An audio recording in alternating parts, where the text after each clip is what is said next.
Bagaimana kondisi para aktivis global Sumut Flotilla setelah ditangkap Israel? Kita terhubung dengan aktivis kemanusiaan Indonesia yang tergabung dalam pelayaran global Sumut Flotilla, Muhammad Hussein. Selamat siang, Mas Hussein.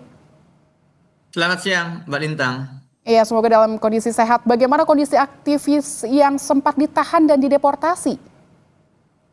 Ya, dari laporan teman-teman kami di lapangan, baik teman-teman aktivis maupun lawyer yang memang sudah kami siapkan sejak awal sebelum pelayaran, kita sudah siapkan teman-teman lawyer dari lembaga hukum adalah yang namanya adalah dari informasi mereka disebutkan mayoritas aktivis sudah dibebaskan setelah mereka menandatangani surat deportasi dari pihak Israel dan tentu sambil diadvokasi oleh teman-teman lawyer.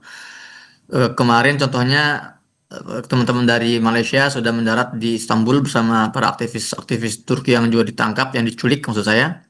Kemudian juga hari ini dikabarkan sekitar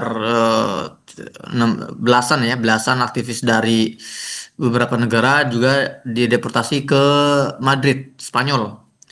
Nah, namun masih banyak juga yang belum dibebaskan dari 400 aktivis, masih ada sekitar mungkin 100 lebih yang belum dibebaskan dan mayoritas dari mereka adalah eh, eh, aktivis yang berasal dari negara-negara Arab dan juga dari kalangan kaum muslimin yang memang sengaja sengaja ditahan lebih lama. Dan juga salah satunya adalah seorang seorang anggota parlemen aktif dari Pakistan yang namanya Dr. Mushtaq, yang sampai saat ini masih berada di penjara Israel. Ya, dia menolak menandatangani surat deportasi ya karena memang teman-teman seperti Dr. Mushtaq ini meyakini bahwa mereka tidak layak deportasi karena mereka masuk secara legal melalui jalur legal dan menggunakan cara-cara yang dilindungi oleh lembaga internasional. Dan juga laporan lainnya adalah teman-teman yang sudah dibebaskan itu menyampaikan berbagai testimoni betapa mereka diperlakukan tidak manusiawi oleh Israel. Sebagian muslimah ya, kaum muslimin muslimat yang dipenjara itu dipaksa untuk melepas hijabnya, melepas kerudungnya, dipaksa untuk menggunakan baju kaos saja tanpa kerudung, dan juga ada yang dirobek bahkan kerudungnya. Ada juga laporan dari teman-teman lawyer, ada kasus pemukulan terhadap beberapa aktivis yang diculik. Dan juga Greta Thunberg juga kita dengar kabarnya tubuhnya dililit bendera Israel, kemudian dipaksa untuk mencium bendera Israel, dipaksa merangkak juga sambil dijambak rambutnya. Itu adalah testimoni dari teman-teman aktivis yang sudah dibebaskan dan melihat langsung bagaimana perlakuan tidak manusiawi dilakukan oleh Israel terhadap para aktivis kemanusiaan yang diculik. Ya, Mas Hussein, kami tahu itu pasti sangat sulit untuk menghadapi posisi itu, untuk mendapatkan kekerasan-kekerasan seperti itu dan perbuatan yang tidak menyenangkan. Tapi bagaimana dampak psikologisnya sejauh ini, pantauan Anda dari penangkapan ini terhadap para aktivis, terutama mengingat ancaman sebelumnya dari pejabat Israel yang menyebut mereka sebagai pendukung terorisme?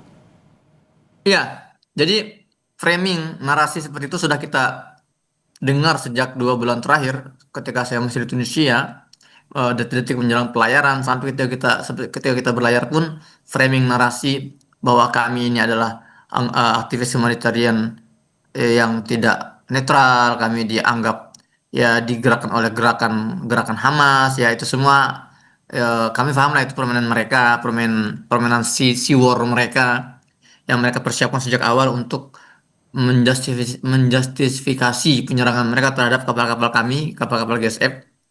Namun dalam sesi pelatihan yang intens yang diambil oleh teman-teman yang hadir saat itu, kami pun hadir di Tunisia selama 2 pekan untuk sesi training itu, kami sudah diberikan gambaran bahwa ini salah satu risiko yang akan kami dapatkan, yaitu tuduhan-tuduhan tak berdasar seperti itu ya, untuk menggiring opini masyarakat dunia bahwa kami ini dianggap pendukung teroris. Namun eh, para aktivis dari 47 negara tersebut tetap bulat tekadnya menjalankan aksinya, dan eh, dampak psikologi dari mereka teman-teman ya itu sudah tidak terlalu dampak karena persiapan mental sudah kami lakukan sejak awal ya, dan kami juga paham risikonya ikut dalam global sumber flotilla ini seperti apa, dan kami sudah sepakat ketika kami masih di daratan bahwa hal terburuk apapun yang akan terjadi kepada kami nanti di lapangan atau di penjara tidak mungkin bisa lebih buruk daripada apa yang sudah dirasakan oleh warga Gaza dalam 2 tahun terakhir. Jadi alhamdulillah semangat mereka masih terlihat antusias, termotivasi, bahkan teman-teman sudah mempersiapkan dari sekarang untuk gelombang selanjutnya kembali melakukan perjalanan menembus Gaza.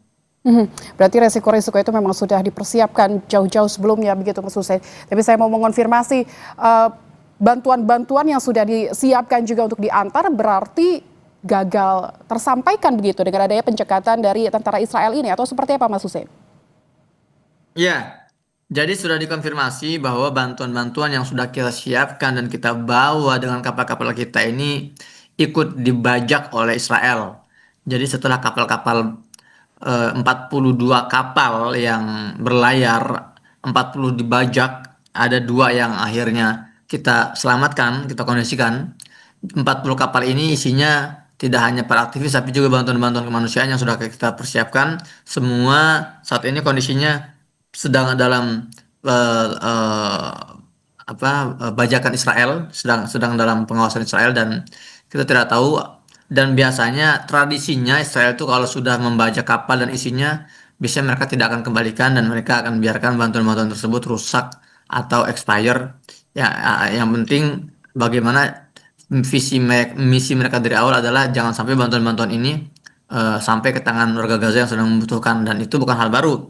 Mengingat kita juga tahu ada belasan ribu kontainer logistik kemanusiaan yang sudah berbulan-bulan ini terbengkalai di perbatasan Mesir karena Israel melarang otoritas Mesir untuk membuka perbatasan Rafah dan melarang bantuan-bantuan tersebut sampai ke Gaza. Jadi kalau kita melihat track recordnya, historinya, ini hal biasa yang dilakukan oleh Zionis, yaitu menjaga agar bantuan-bantuan kemanusiaan tidak bisa masuk ke dalam wilayah Gaza.